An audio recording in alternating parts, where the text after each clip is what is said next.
फिर एक होता है सीमेंटिक बैरियर। सीमेंटिक बैरियर का मतलब होता है लैंग्वेज से।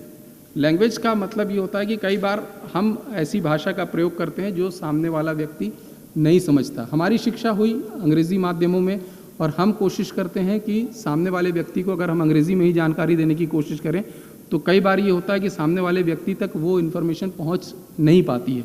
तो हमको भाषा का उपयोग वही करना है जो सामने वाला व्यक्ति समझ सकता हो। हमको बल्कि बेहतर होगा कि यदि हमको लोकल लैंग्वेज आती हो, रीजनल लैंग्वेज आती हो, तो हम बेहतर उससे कम्युनिकेट कर पाएंगे। मैं ये भी एक चिकित्सालय का, हमारे चिकित्सालय का उदाहरण है। जब हमारे स्टूडेंट लाइफ के टाइम की बात है तो एक दिन आउटडोर में एक मरीज़ आया, उसने कहा कि क्या तकलीफ़ है बाबा? तो बाबा ने बोला कि एक खता हो गई। खता का क्या मतलब होता है? गलती। एक गलती भी है सर और एक खता मीन्स एब्सेंस। बिल्कुल, बहुत बढ़िया, दोनों अर्थ बता दिए। तो ये दोनों अर्थ कौन बता सकता है? जिसको रीजनल लैंग्वेज भी मालूम हो। उनको केवल उर्दू आती थी, उनको लगा कि इससे कोई गलती हो गई है इसलिए वो कह रहा है कि गलती हो गई। उसने कहा कोई बात नहीं, चलो बताओ क्या तकलीफ है? यही तकलीफ है, खता हो गई। बोले चलो माफ़ किया, तकलीफ बताओ। तो बता तो रहे कि खता हो गई। तब फिर जो वहाँ पे लोकल लोग थे उन्होंने बताया कि यहाँ पर खता का मतलब एब्सेस है।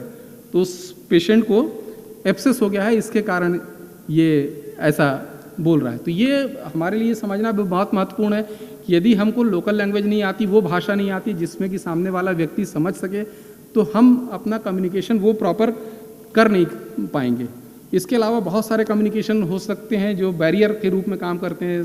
कई बार ग्रामर का उपयोग जो है अगर हम सही नहीं करें, व्याकरण और उच्चारण, जैसे हमारे क्षेत्र में आपने देखा होगा कि बहुत सारे लोग शा को सा और सा को शा बोलते हैं, तो उसके कारण बहुत सारा भ्रम उत्पन्न होता है। एक अधिकारी थे, वो एक सफ़ेद एम्बेसडर में आए तो लोगों ने पूछा कि क्या है, नई गाड़ी ले ली? बोले नहीं, सास की गाड़ी है। तो सारे दफ्तर में खबर फैल गई कि वो तो साहब सास की गाड़ी में आते हैं।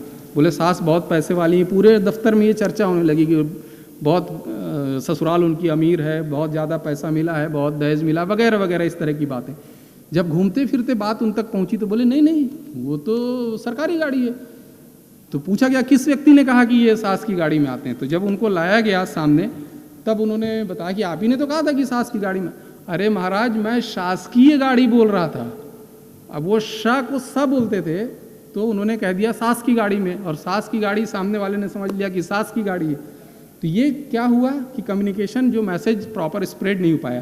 तो हमको वॉल्यूम सही रखना है, उच्चारण सही रखना है, ग्रामर सही रखनी है, टोन सही रखनी है, रेट सही रखनी है, पिच सही रखनी है, डिक्शन सही रखना है। आसान काम नहीं है। तो ये स्किल हमको सीखना बहुत ज़रूरी है। और जब भी हम किसी से कम्युनिकेट करते हैं तो कोशिश हमको ये करना चाहिए कि हम फीडबैक लेने की कोशिश करें। जैसे अगर अभी इतनी देर जो मैंने बात कही है आप लोगों के सामने, सब समझ में आ गई? कोई प्रश्न, कोई शंका? नहीं? कोई प्रश्न न होने, ये तो बचपन से हम लोग सुनते आ रहे हैं कि कोई प्रश्न न होने का क्या मतलब होता है कि या तो सब समझ में आ गया या कुछ समझ में नहीं आया।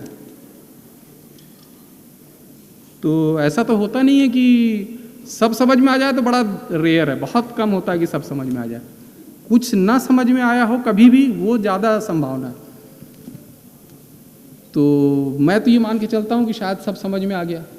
लेकिन अगर सब समझ में आ गया तो भी दो बात होती हैं। क्या दो बात होती हैं? दो बात ये होती हैं कि इसका मतलब ये, अगर सब समझ में आ गया, सब कन्वे हो गया, तो इसका मतलब ये है कि या तो समझने वाला बहुत होशियार है या समझाने वाला बहुत होशियार है। तो मैं ये मान के चलता हूँ कि इसको एज ए कॉम्प्लीमेंट लेता हूँ कि शायद मैं अपनी बात आप तक रखने में सफल हुआ हूँ। जो मैसेज मैंने आपको देने की कोशिश की वो आप तक पहुँचा।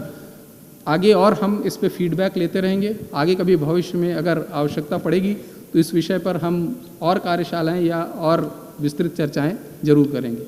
धन्यवाद।